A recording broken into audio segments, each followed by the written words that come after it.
누가복음 23장 26절로 31절에 있는 말씀을 함께 보도록 하겠습니다. 누가복음 23장 26절로 31절까지 있는 말씀입니다. 누가복음 23장 26절로 31절까지 있는 말씀을 저와 함께 교독하도록 할 때 제가 먼저 읽도록 하겠습니다. 그들이 예수를 끌고 갈 때에 시몬이라는 구레네 사람이 시골에서 오는 것을 붙들어 그에게 십자가를 지워 예수를 따르게 하더라.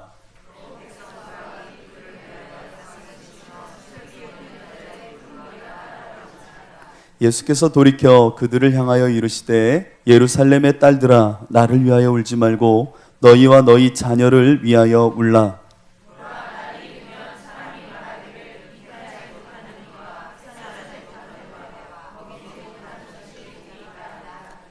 그때의 사람이 산들을 대하여 우리 위에 무너지라 하며 작은 산들을 대하여 우리를 덮으라 하리라. 다 같이 푸른 나무에도 이같이 하거든 마른 나무에는 어떻게 되리요 하시니라.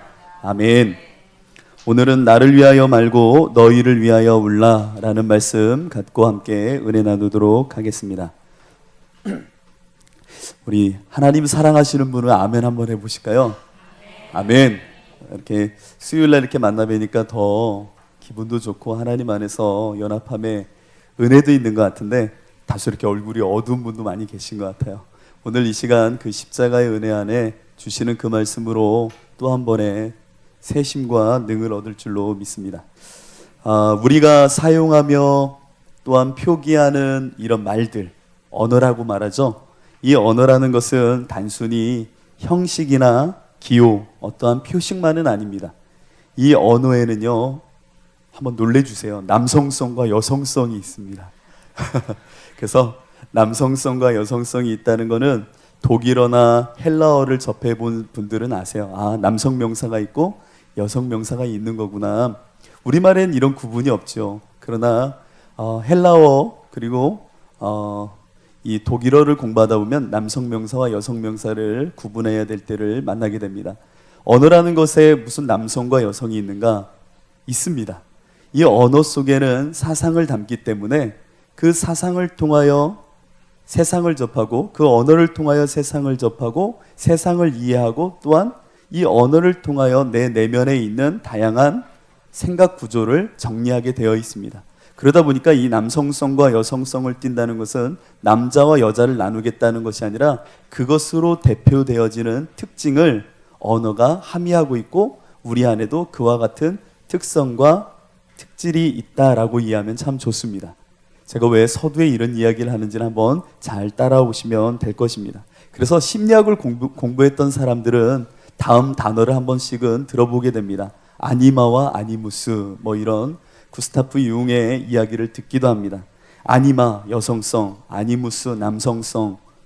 내 안에 있는 이 남성성과 여성성에 대한 이해를 토대로 연구하고 또 인류, 인간, 사회, 문화 등등을 이 융이란 사람들은 이 언어에 혹은 우리 안에 있는 이 남성성과 여성성을 통하여 바라보고 평가하기도 합니다. 제가 왜 자꾸 설교 초에 이런 이야기를 하냐면 바로 오늘 여러분과 함께 나눌 이 누가복음이 여성성이 짙은 말씀이기 때문입니다.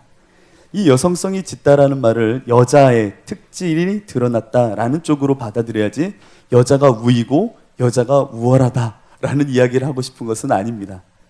이 누가복음은 굉장히 여성성이 짙은 복음서이기다라고 말하기도 합니다. 그래서 이 누가복음을 읽다 보면은 당대 유대 사회에서 굉장히 약자로 소외 계층으로 취급되던 이 여인들이 굉장히 높이 평가될 뿐만 아니라 남성과 분류되어질 때 동일하게 혹은 병행하는 가운데 동일한 힘을 주고 있음을 보게 되어지는 것이 바로 누가복음이기도 합니다. 제가 한번 예를 들어볼까요? 여러분 누가복음을 한번 통으로 읽어보십시오. 그러면 다른 공관복음과는 달리 정말 남성 다음엔 여성, 이 남성성과 여성성이 병행하고 있구나라는 것을 눈으로 확인할 수 있게 됩니다. 제가 일부만 한번 여러분에게 이야기함으로 그 실증을 한번 들어보도록 하겠습니다.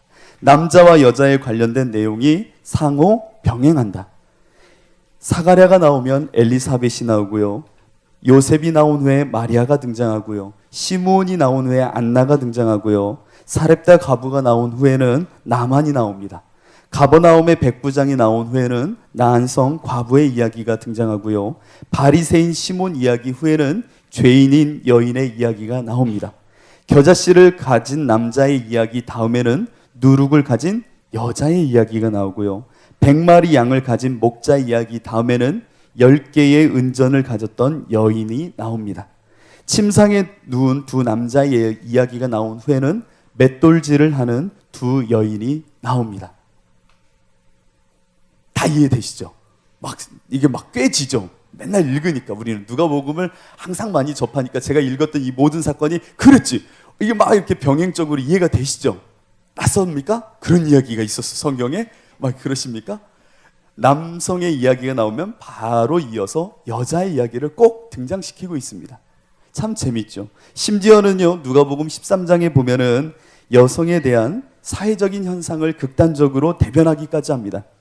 어떤 이야기죠? 허리를 펴지 못하고 18해 동안 사단에 묶임바 되어졌던 여인, 기억나시나요? 기억나시나요? 그런 이야기 있어요. 제 성경책에는 있던데 없으신가 봐요. 저는 대한성서공회 거 쓰고 있거든요. 같은 건 아닌가 보네요. 네, 있습니다. 있습니다. 있다라고 생각해 주세요.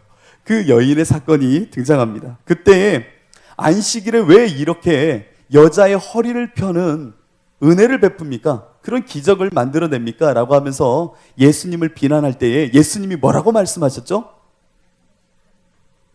외식하는 자들아? 기억나시나요? 네, 제가 읽겠습니다. 아브라함의 딸을 안식일에 이 매임에서 푸는 것이 합당하지 않느냐라고 하는 말씀을 선언하십니다. 아브라함의 딸이라고 얘기했다니까요. 아브라함의 아들도 아니고 아브라함의 자손도 아니고요. 아브라함의 딸이라고 명합니다. 우리는 별로 이렇게 놀라지 않지만 그들에게 놀라운 이야기입니다. 아브라함의 딸? 어마어마한 이야기입니다. 우리에게 이렇게 별로 충격이 없죠. 그런가 보네. 그럴 수도 있지 뭘 그런 것 같고 그러나 안 됩니다. 여러분이 이 말씀을 읽을 때에 이와 같은 놀라운 진리의 흐름을 봐야 계시가 하나님이 보여주시는 게 더 열려지고 오늘 본문도 그와 같은 이해 속에 다가와야 왜 예루살렘의 딸들아 라고 말했는지가 더 열려지는 겁니다. 그냥 읽고 그냥 대하는 게 아니에요. 성경은요. 그렇게 오늘 본문에서 이 여자를 향한 여성성이 누가복음은 다른 공관복음 마태마가 누가와 비교했을 때에 이 누가복음이 더 강하게 드러나더라는 겁니다. 그 관점에서 오늘 본문은 대해야 됩니다. 이와 같은 관점에서 오늘 본문을 대할 때에 정말 놀라운 하나님의 말씀의 역동과 우리를 향한 신앙의 특징과 함께 복음을 대하는 우리의 영적 상태를 다시 한번 점검하게 만듭니다. 우선 우리 이 본문은 너무나도 간단한 내용이에요. 오늘 본문의 내용을 정리하면 십자가에 못 박히시고자 해골이라고 일컫던 골고다, 이 골고다를 향하는 예수님의 뒤에 한 무리가 뒤따라 오고 있는 이 동선의 장면이 오늘 본문의 내용이기도 합니다. 예수님께서는요, 인간 스스로가 원한 적도 없는데, 인간 스스로가 요구한 적도 없는데 은혜로 먼저 우리에게 오신 분이 예수님이십니다. 우리 가운데 누구도 스스로가 죄인임을 알았고 스스로 해결할 수 없는 이 문제, 죄의 문제를 하나님께 요청함으로 십자가의 사건을 허락하소서라고 인간 그 누구도 요구하지 않았습니다. 요구하지 않은 그 가운데 하나님의 전적인 이 십자가의 사랑, 하나님의 온전하신 사랑 때문에 우리에게 예수님이 오셨고 그것을 일컬어 우리는 은혜라고 말하는 겁니다. 내가 원한 바 없고 간구한 바 없고 내가 기대하지 않았지만 하나님이 먼저 우리에게 찾아오셨다는 겁니다. 우리가 본질상 진노의 자녀였던 그 순간에 하나님은 사랑하셨기 때문에 먼저 우리에게 어떠한 대가나 어떠한 기대도 없이 그 사랑 때문에 우리에게 오신 그 사건, 그것이 바로 은혜의 사건인 십자가였다는 겁니다. 그 십자가의 사건을 이루시고자 오늘 예수님은 그 은혜의 걸음을 옮기기 시작하십니다. 그 은혜의 걸음을 옮기는 이 장면 속에 한 무리가 뒤따르고 있죠. 그런데 이 무리를 한번 곰곰이 보십시오. 이 무리 안에는 두 분류가 뒤따르고 있더라는 겁니다. 한 분류는 바로 구레네 사람, 남성을 대표하는 이들이고, 또 한 분류는 바로 예루살렘의 딸들아 라고 말하였던 여자의 무리입니다. 자, 십자가의 이 걸음 속에 뒤따르는 무리가 있으며 그 무리 안에는 남성과 여성의 무리로 대표되는 이들이 그 뒤를 따르더라는 겁니다. 이 부분이 우리가 놓쳐서는 안 되는 부분입니다. 십자가, 십자가, 십자가. 우리는 이 십자가를 늘 말합니다. 십자가. 그러나 그 십자가를 대하는 내 마음은 바로 남성성과 여성성이라고 말할 수 있는 구레네 사람 시몬과 예루살렘의 딸의 이 모습으로 그 십자가 앞에 서 있다라는 것을 우리는 알아야 됩니다.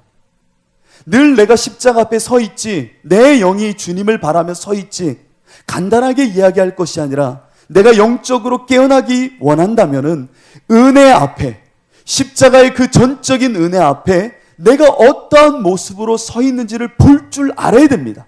누가복음은 바로 이와 같은 특성을 우리 앞에 보일 뿐만 아니라 그 앞에서 우리가 어떠한 영적인 결단과 행위를 동반해야 될지를 말하는 말씀이기도 합니다.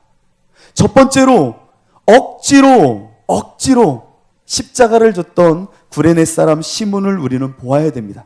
구레네 사람 시몬, 그는 유대 사회의 대표적인 지배 세력의 이 논리 안에 할 수 없이 이 십자가를 졌던 인물입니다.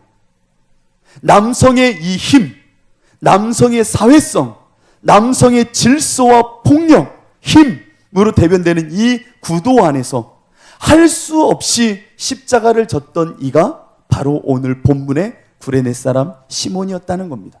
또한 분류는 누구였다고요? 바로 예루살렘의 딸들아 라고 말하였던 분류입니다.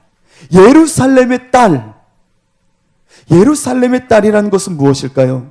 그들은 바로 생명을 품고 낳는 여성, 눈물의 사람, 갈급한 자, 가난한 자로 대변되는 여성성의 인물들이었다는 겁니다. 이것이 놀라운 겁니다.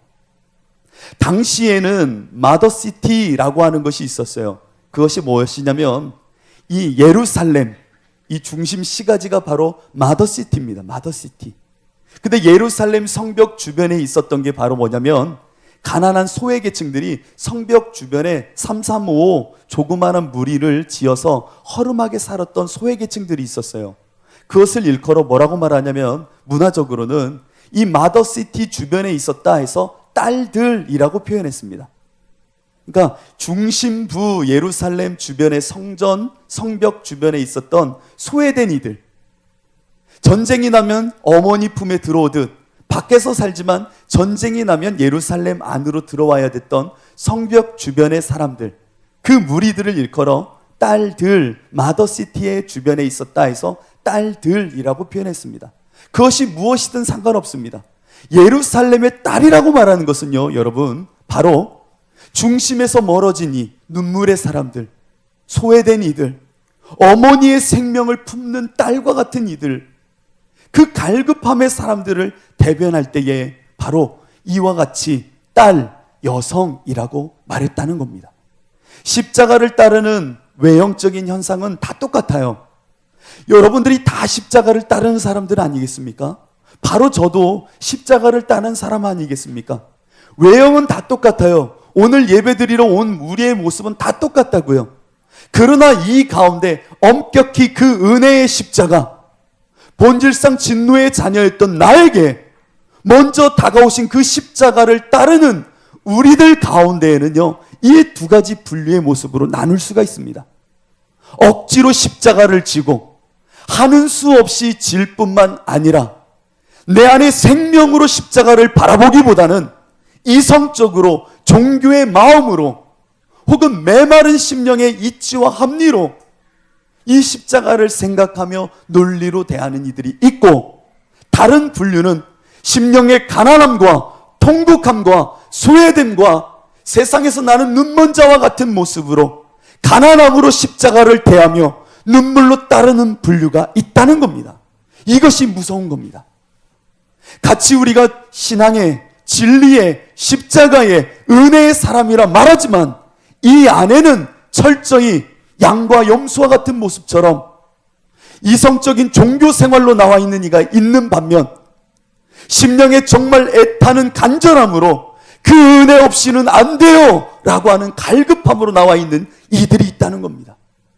누가복음은 어디에 더 큰 힘을 주고 있느냐? 바로 이 여성의 무리, 예루살렘의 딸들, 세상에서는 변두리와 세상에서는 억눌리는 자로 살아가는 그들, 눈물의 사람들에게 모든 관심을 두고 있더라는 겁니다.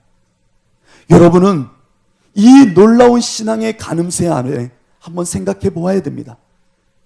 여러분은 억지로 십자가를 지는 사람입니까?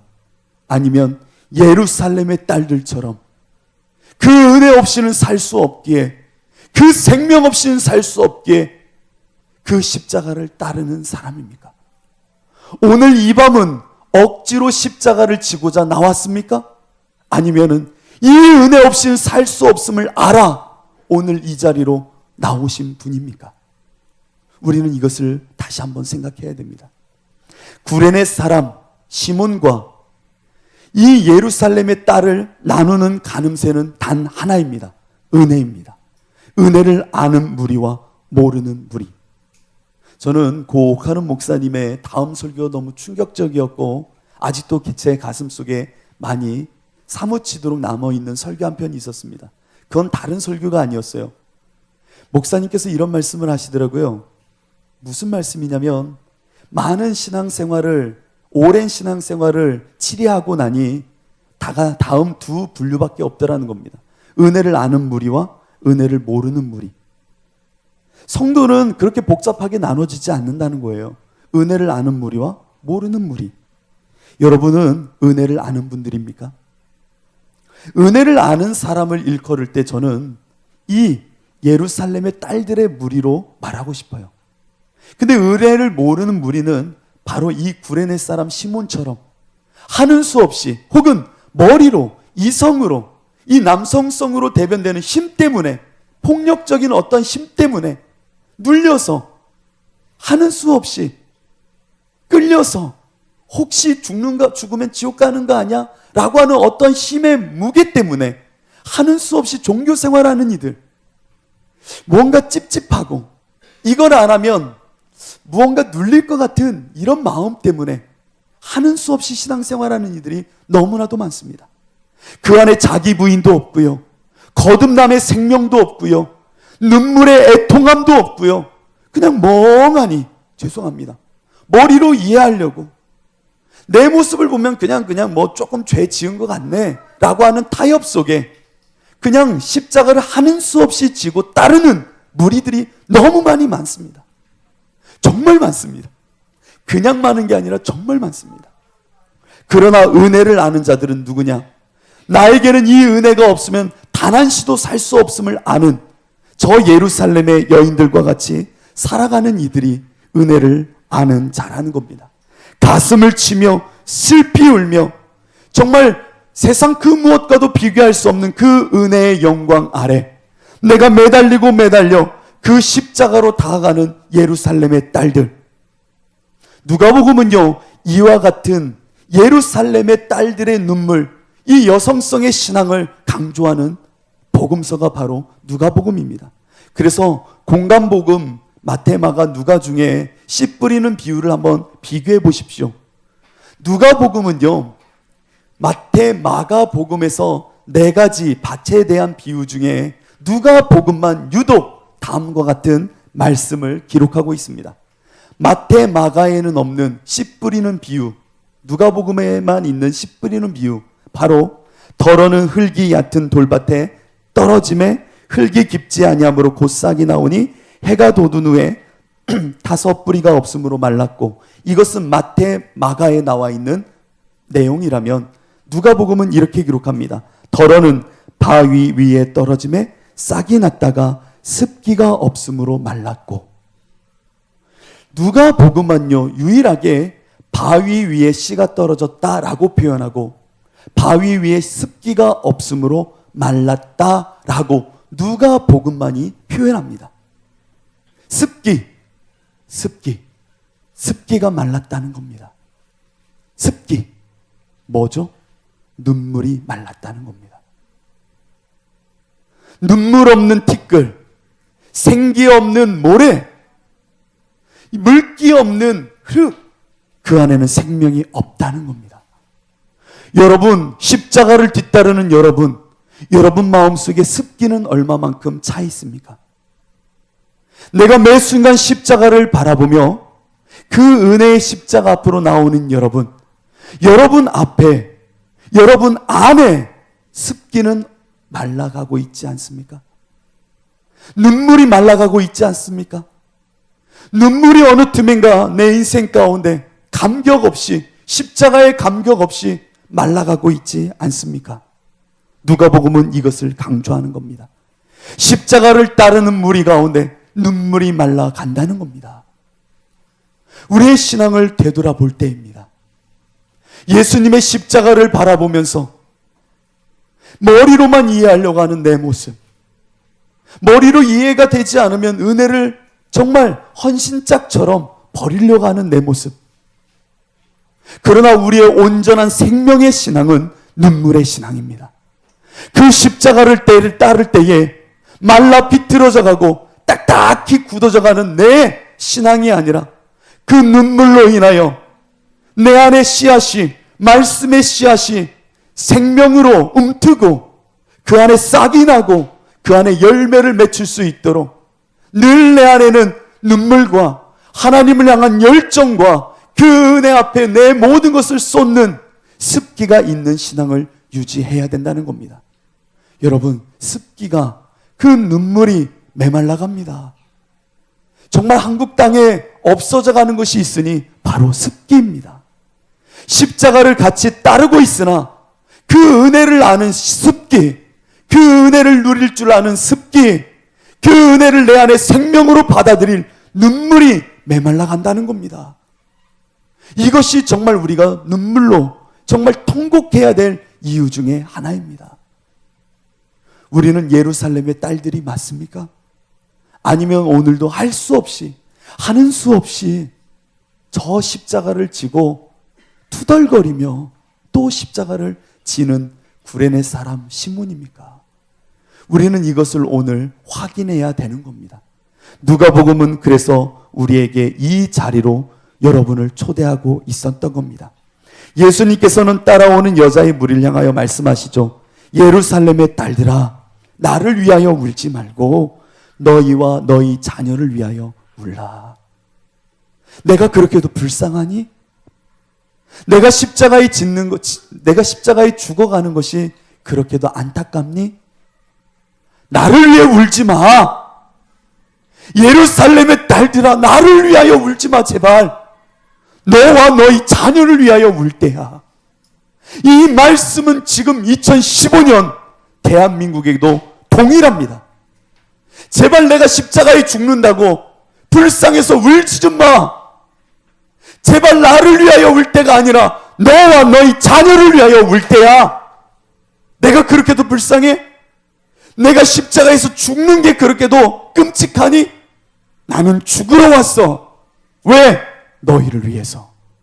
너희를 위하여 죽는 내 죽음이 값지기 위해서는 나를 위하여 울 것이 아니라 너와 너희 자녀가 눈물이 없고 십자가의 온전한 은혜를 몰라가는 이 모습 때문에 너희들이 울 때라는 겁니다.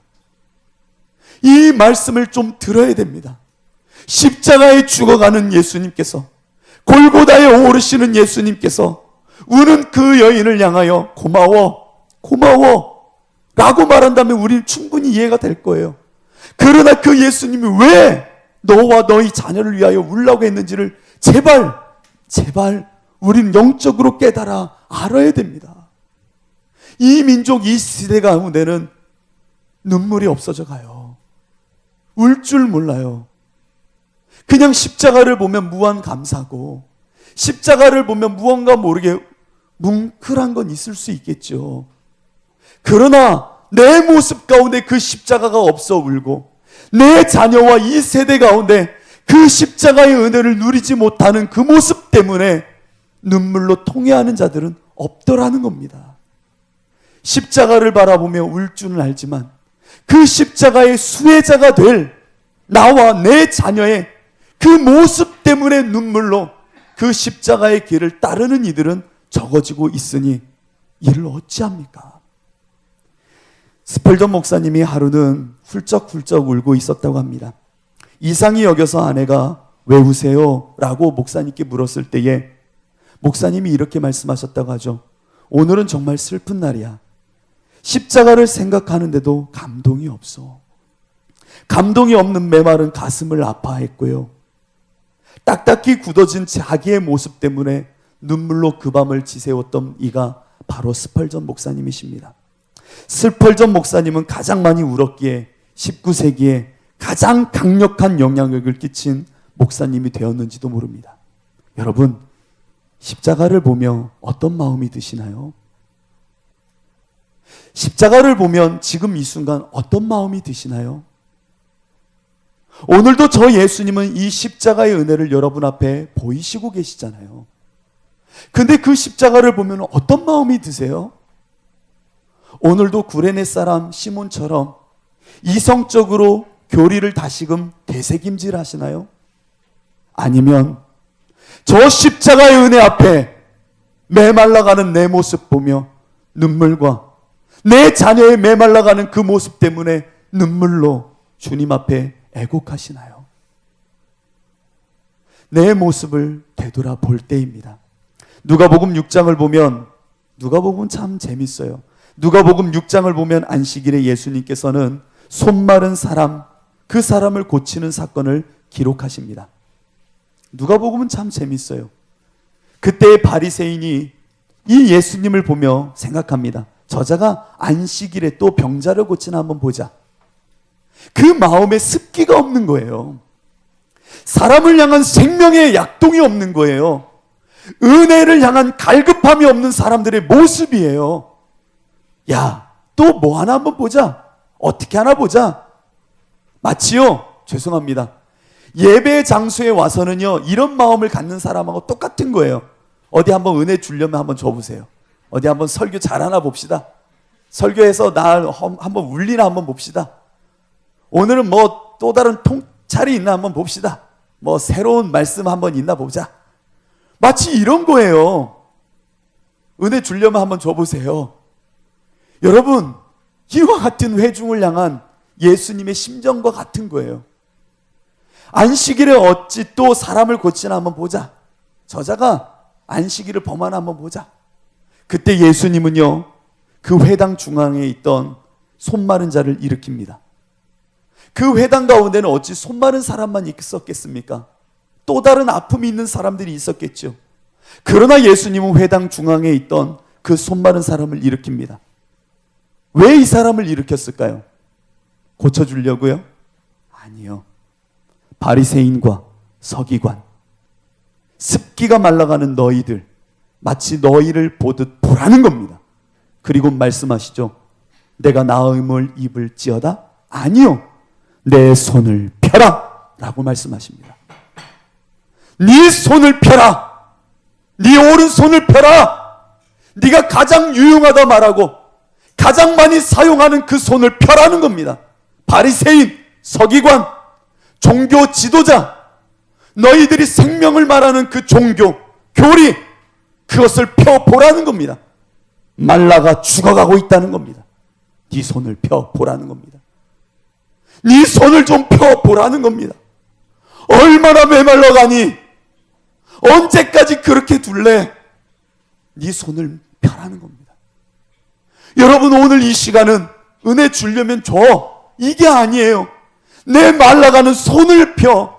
은혜 없이 나는 단 한순간도 살 수 없는 예루살렘의 딸이 되고자 십자가 앞에 선 자가 바로 우리들입니다.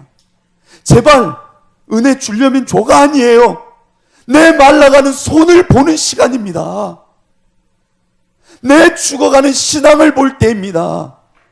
내가 매 순간 십자가를 말하지만 어느 틈엔가 그 십자가가 말라가고 있다니까요. 십자가 생명을 말했지만 어느 틈엔가 내 유용했던 손이 말라가듯 그 십자가의 생명과 은혜가 말라 비틀어져 가고 있습니다. 이것을 보며 통곡해야 되는 겁니다. 내 손을 내밀라. 내 손을 내밀어 죽어가는 그 모습 좀 보라는 겁니다. 얼마나 말라가니, 얼마나 비틀어져 가니, 습기가 없어 죽어가니. 여러분, 저 십자가를 보며 언제 우셨나요? 눈물이 중요한 것이 아니라 그 십자가 앞에 은혜 없는 내 모습 때문에, 아니 은혜를 필요로 해야 될 내 모습 때문에 얼마만큼 통곡하며 우셨습니까? 우리의 모습이 너무나도 가슴 아프게 만드는 겁니다. 우리는 너무나도 많이 십자가 앞에 남성성으로 말하는 이성과 합리를 들이밉니다. 내 생각과 내 이치에 그 복음이 맞는지를 너무 많이 점검만 합니다. 이것이 잘못된 건 아니지만 메말라 가게 만듭니다. 내 기대와 내 바람 속에 하나님이 무언가 이루어지길 너무나도 기대하더라는 겁니다. 여러분 기억하십니까? 남성성으로 일괄되는 그 삶에 굉장히 의존했던 여인 한 명, 바로 사마리아 여인을 여러분 기억하십니까? 내가 너에게 주는 이 생수, 이 생명, 이 습기, 이걸 마시면 영원히 목마르지 않을 거야 라고 했을 때 이 여인이 나에게 그 생수를 주세요, 내가 메말라 죽어가니 나에게 그 생수를 주세요 라고 했을 때에 예수님이 뭐라고 말씀하셨죠? 가서 네 남편을 불러오라 라고 말씀하십니다. 남편은 뭡니까? 모든 가치요, 질서요, 힘이요, 체계요, 그 여인에게는 모든 가치의 사회입니다. 그와 같은 남자, 남성성, 네가 의존했던 그것을 불러오라는 겁니다. 너에게는 5 남편이 있었다는 거죠. 여기에도 기대보고, 이 힘에도, 이 가치에도, 이 질서에도 내가 의존해 봤지만 그 어디에도 내 남편 안에 목마름을 채울 건 없었다는 겁니다. 그리고 지금 너와 함께 하고 있는 그 남자도 네 남편은 아니라는 겁니다. 무엇을 상징하는 겁니까? 무엇을 말씀하는 거죠? 우리가 예수의 십자가를 대할 때면 내 이성과 내 합리 속에 하나님의 은혜, 그 은혜를 누릴 줄 모른다는 겁니다. 예루살렘의 딸의 모습으로 그 십자가를 바라보기보다는 내가 생각하는 바 자기중심이 투사가 되어 내가 원하는 바 판단과 가치로 십자가를 저울질하며 하나님을 사용하려고 하는 이 남성성의 패단, 그것을 경계하라는 얘기입니다. 가서 네 남편을 불러오라. 지금까지 네가 주인 삼았던 그 세계와 그 가치와 그 명예와 돈과 이성과 합리를 갖고 오라는 겁니다. 그 어디에 너의 힘이 있었으며 그 어디에 너의 생명이 있더냐? 네 남편을 불러오라. 여러분의 생각을 십자가 앞에 불러오십시오. 여러분이 주인 삼았던 그것들을 제발 십자가 앞에 오늘 이 밤 불러오십시오. 그곳에는 생명이 없습니다. 그곳에는 억지로 종교 생활을 할 뿐 생명은 없다니까요. 구레네 사람 시몬을 기억하십시오. 우리는 예루살렘의 딸로 그 십자가를 바라보며 따를 때입니다. 우리의 영을 깨우십시오. 우리의 속사람을 깨우십시오. 제발 내가 지적으로 그 하나님을 만날 거라 생각하지 마십시오.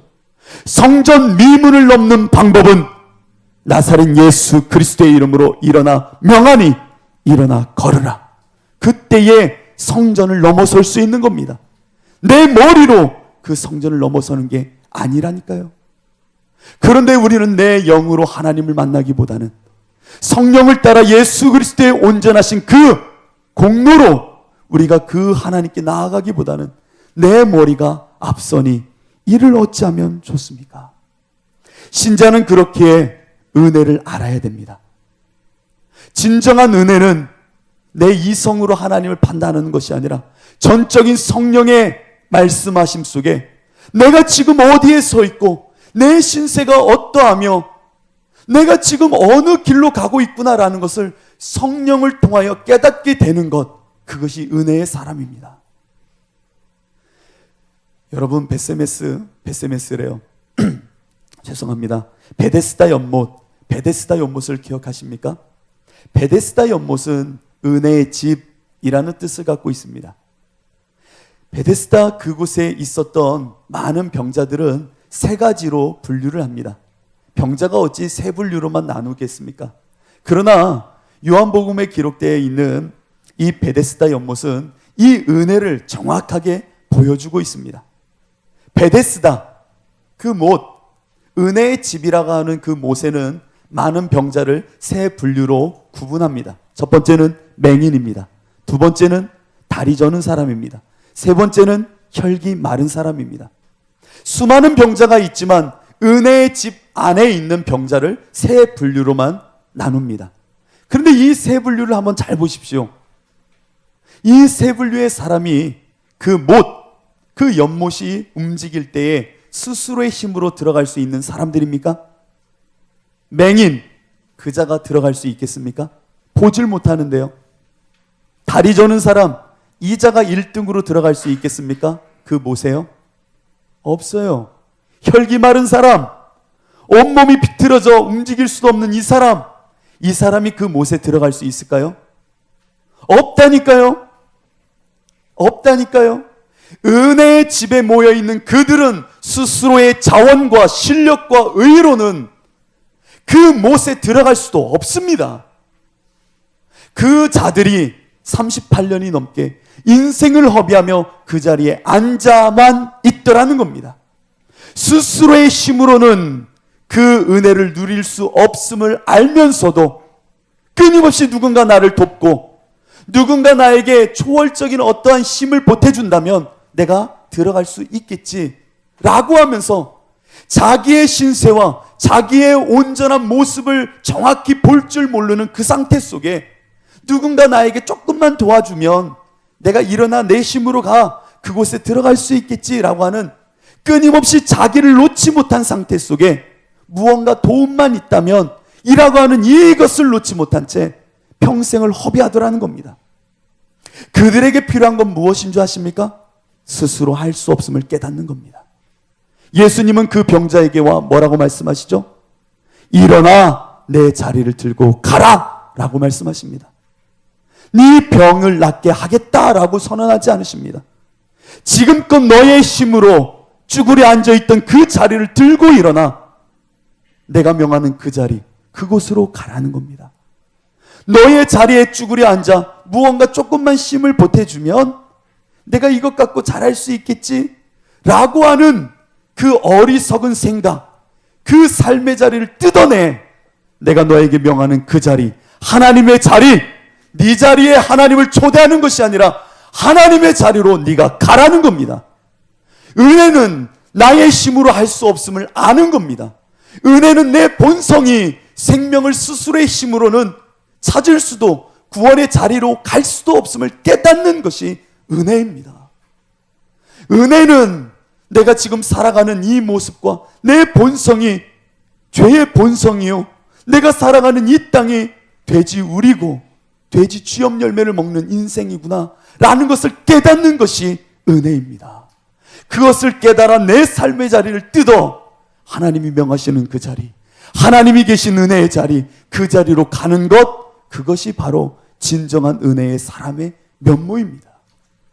그런데 우리는 은혜를 너무나도 몰라요. 은혜를 모른다니까요. 이 은혜를 알면 내가 손이 말라 죽어감을 보게 되어 있는 겁니다. 내가 이 자리에 앉아 있으면 죽어가는구나 라는 것을 깨닫게 되는 겁니다. 저 십자가를 볼 때면 예수님 죽으심 앞에 감정적으로 우는 것이 아니라 그 십자가 앞에 내 모습을 보게 되어 그 십자가를 누릴 내 모습이 은혜 없인 정말 살 수 없는 자루구나 라는 것을 깨달아 하나님, 하나님, 하나님, 내가 습기가 없어 죽어가오니 내가 이 자리에서 하나님이 무엇 하나 주면 내가 뭘 할 수 있겠네요 라고 하는 바리새적인 이런 생각을 다 집어던지고 하나님이 명하시는 그 은혜의 자리로 두벅두벅 걸어가게 되어 있는 겁니다. 여러분, 예루살렘의 딸의 모습을 기억하십시오. 우리에게 필요한 것은 지금 그 십자가를 향한 눈물입니다. 습기가 말라가는 내 모습 보며 은혜를 깨달아 그 눈물을 회복할 때입니다. 우리는 이 눈물을 회복할 때입니다. 주님을 바라볼 때면 이제는 그 주님을 향한 내 사랑을, 그분을 향한 내 눈물이 샘솟듯 일어남을 우리는 회복해야 되는 겁니다. 제가 공익근무를 할 때에 그 요양시설은 단 한 명도 완치가 돼서 나간 적이 없는 만성 정신질환 분들이 다 살았던 곳입니다. 그런데 어느 날, 실명을 말해도 여러분 모르시기 때문에 말해도 괜찮을 것 같아요. 양열주 씨란 분이 저에게 왔어요. 그리고 이렇게 말하는 겁니다. 저 완치돼서 내일 퇴원해요. 그래서 전 깜짝 놀랐어요. 아니, 어떻게 완치가 되셨어요? 완치 판정을 어떻게 받으셨어요? 그랬더니 이분이 웃는 거예요. 자기는 돈이 좀 많았기 때문에 국내에서 내놓으라 하는 정신과 전문의들을 다 찾아갔었다는 겁니다. 그래도 고치지 못했었대요. 그런데 얼마 전에, 2달 전에 자기가 병이 있구나, 나는 정신병이 있구나라는 것을 깨닫고 난 후부터 내 안에 치료가 되기 시작했다는 겁니다. 이것을 병식 이렇게 말하더라고요. 내가 병이 있구나라는 것을 안 후부터 변화가 찾아왔다는 겁니다. 여러분, 내가 십자가의 은혜는 다른 것이 아닙니다. 내가 주님 없이 살 수 없구나 라는 것을 깨닫는 게 은혜요. 그 가운데 내 삶의 자리를 뜯어 하나님의 자리로 옮겨가는 것이 회개입니다. 여러분, 예루살렘의 딸처럼 이제 예수님을 바라보며 울며 다가갈 때입니다. 그런데 오늘 본문을 보면 예수님께서 그 여인들을 향하여 다음과 같이 말씀하십니다. 바로 푸른 나무에도 이 같은데 마른 나무에는 어떻게 되리요? 라고 하는 이상한 말씀을 하십니다. 울며 예수님을 따라오는 그 여인들에게 너와 너희 자녀를 위하여 울라 라고 말씀하신 후 푸른 나무에도 이 같은데 마른 나무에는 어떻게 될까? 라고 말씀하십니다. 이 말씀이 무슨 말씀일까요? 이 말씀이 무슨 말씀일까요? 이 말씀을 정리한다면 시간이 촉박하다는 겁니다. 내가 살아있는 이 푸른 나무의 시절에도 너와 너희 자녀를 위하여 울지 못하는데 하물며 마른 나무의 때엔 어찌하리요? 라고 하는 탄식입니다. 우리의 시대는 푸른 나무의 시절이 아닙니다. 아시죠? 지금 우리 2015년은 푸른 나무의 시절이 아니라고요. 가지가 말라가는 시대입니다. 이와 같은 시대에 우는 사람이 없어요. 자신과 이 세대를 향하여 우는 사람들이 없다라는 겁니다. 전쟁이 나고요, 기근이 나며 아프고 폭력이 더해지는 시대에는요, 가장 큰 피해를 보는 세대가 누군 줄 아십니까? 어린아이입니다. 어린아이가 대다수 전쟁이 일거나 이 가뭄 속에 기갈이 찾아오면은 이 아이들이 가장 큰 피해를 입어요. 젖먹이들. 그래서 오늘 예수님이 그런 말씀도 하시잖아요. 또 백성과 및 그를 위하여 가슴을 치며 슬피 우는 여자의 큰 무리에게 이렇게 말씀하시죠. 보라, 날이 이르면 사람이 말하기를 잉태하지 못하는 이와 해산하지 못한 배와 먹이지 못한 젖이 복이 있다 하리라. 아니, 해산하지 못하고 젖먹이지 못하는 그 젖이 무슨 복이 있습니까? 그러나 마지막 때에는 오히려 그들이 복이 있다는 겁니다. 그와 같은 때가 바로 오늘 이때입니다. 2015년 한국 땅을 한번 보십시오. 결혼하기 싫어해요. 자녀 낳기 싫어해요. 그냥 동거하고 연애하다가 평생 살기 원하는 시대라니까요. 저출산이요? 다른 말로 하면은 이 세대는 아이를 낳고 싶지 않다는 겁니다. 왜? 흉악하기 때문입니다. 아이를 낳아도 이 아이가 행복하지 못할 바에야 이 아이를 낳고 싶지 않은 시대가 오늘 이 시대라니까요. 예수님이 말씀하시듯 젖먹이지 않는 그 젖이 더 복되다라고 말하는 시대가 이 시대인지도 모르겠습니다. 이와 같은 시대에 무엇이 없다고 예수님이요? 눈물이 없다는 거예요. 예수님 그 시절에도 예수님의 십자가 행렬을 뒤따르던 여인들에게 너와 너희 자녀를 위하여 울라 하였는데, 이 시절에도 이렇게 자신과 자신의 자녀를 위하여 울지 않는데 마른 나무의 시절, 그때는 더 할 것 같다는 겁니다. 여러분, 시간이 없습니다. 시간이 촉박합니다. 누구를 위하여 울고 계시나요? 무엇을 위하여 울고 계시나요? 여러분의 눈물은 무엇을 향하고 있나요? 여러분, 눈물을 회복할 때입니다. 예루살렘의 그 어머니의 생명을 낳고자 하는 그 여인의 심령처럼 정말 생명을 잉태하고자 하는, 생명을 낳고자 하는 그 어미의 심정처럼 자녀를 위하여, 나를 위하여 울 때입니다. 그렇다면 마지막입니다. 그 은혜를 갈망하는 여인이 어떻게 될 수 있겠냐라는 겁니다. 그것은 간단합니다. 신명기 7장 6절로 7절을 보면 하나님께서 이 이스라엘 백성을 택한 이유를 말씀하십니다. 그 이유가 이와 같이 나와 있죠. 너는 여호와 내 하나님의 성민이라. 내 하나님 여호와께서 지상 만민 중에서 너를 자기 기업의 백성으로 택하셨으니 여호와께서 너희를 기뻐하시고 너희를 택하심은 너희가 다른 민족보다 수요가 많은 연고가 아니라 너희는 모든 민족 중에 가장 적은 자니라. 네가 정말 능력 있고 풍성하고 자원이 풍성하여 너를 택한 것이 아니라는 겁니다. 네가 가장 작기에 내가 너를 택하여 구원의 역사를 이루기 시작했다는 겁니다. 이 민족을 살리고 이 마른 나무의 시절에 정말 우리 다음 세대를 위하여 이 민족을 향하여 우는 방법은 단 하나입니다. 내가 죽어지는 겁니다. 내가 죽어가고 있음을 확인하는 자, 스스로의 자원이 없음을 아는 자, 나의 능과 힘으로는 아무것도 할 수 없음을 절대적으로 나를 향한 포기가 있는 자, 그리고 하나님을 향한 절대적인 의존을 키워내는 자, 그 은혜를 아는 자, 이 자가 있을 때 하나님은 그를 통하여 일하기 시작할 거라는 겁니다. 여러분, 바로 우리가 돼야 됩니다. 나를 향하여, 나의 삶의 자리를 향하여 절대적인 포기를 선언하십시오. 나는 가장 작은 자로 이제 하나님의 영광만 드러내리라. 내게 있는 것을 통하여 하나님의 영광을 드러내는 것이 아니라 나를 포기함 속에 절대적으로 나를 향한 포기가 있는 가운데 오직 하나님의 영광만을 드러내리라. 그의 은혜만을 사수하리라. 이것이 이 세대와 이 민족을 향한 마지막 내 울음이 되리라. 이것이 우리에게 필요한 줄로 믿습니다. 이제 마지막으로 십자가를 향하여 또한 우리는 걸어갈 겁니다. 그 십자가를 향할 때에 구레네 사람 시몬의 남성의 면모가 아닌 저 여인 예루살렘의 딸의 눈물을 기억함으로 울며 주의 십자가를 따르는 여러분 되시기를 축원합니다. 같이 이 시간에 찬송 부르시며 함께 결단하며 나아가도록 하겠습니다.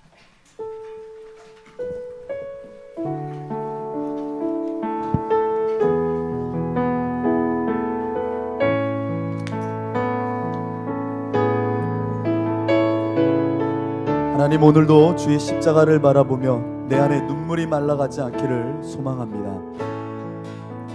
시작됐네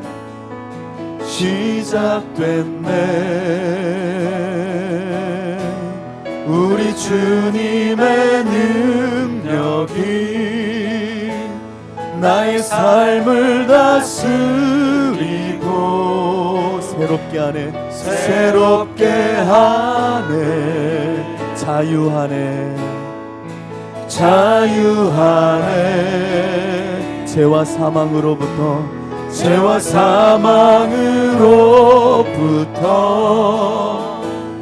나의 삶은 변하고나 충만하네 은혜로다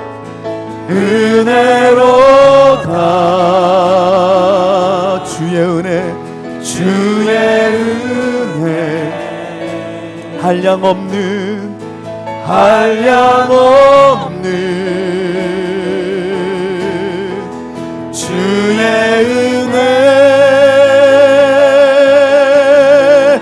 은혜로다. 주의 은혜 변함없는 신실하신 주의 은혜로다. 두 눈 감고 찬양할까요?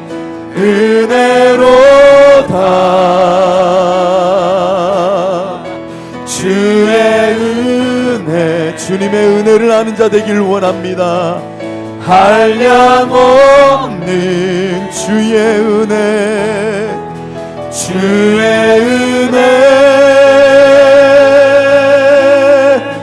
은혜로다. 주의 은혜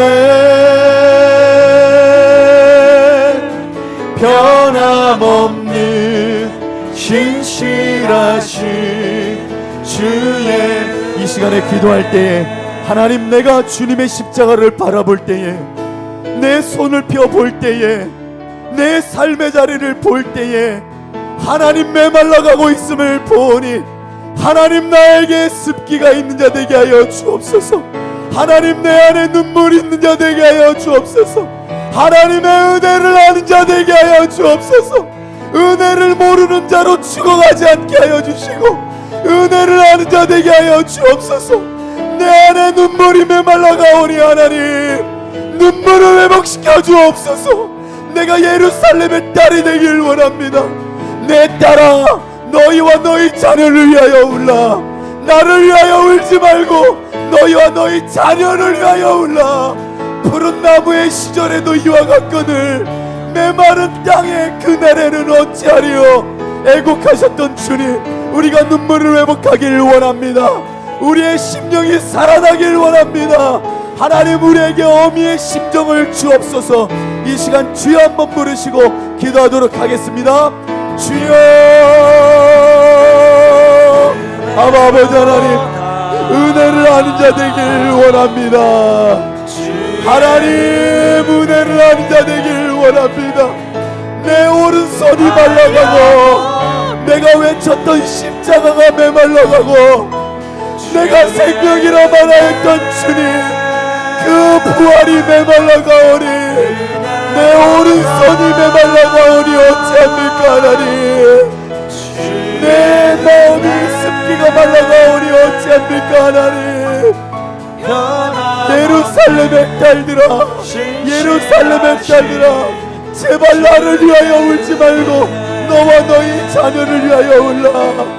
푸른 나무의 시절에도 이와 같거늘, 푸른 나무의 계절에도 이와 같거늘 하나님, 아버지 하나님, 내 안에 첫사랑은, 내 십자가의 사랑은 어디로 갔습니까 하나님.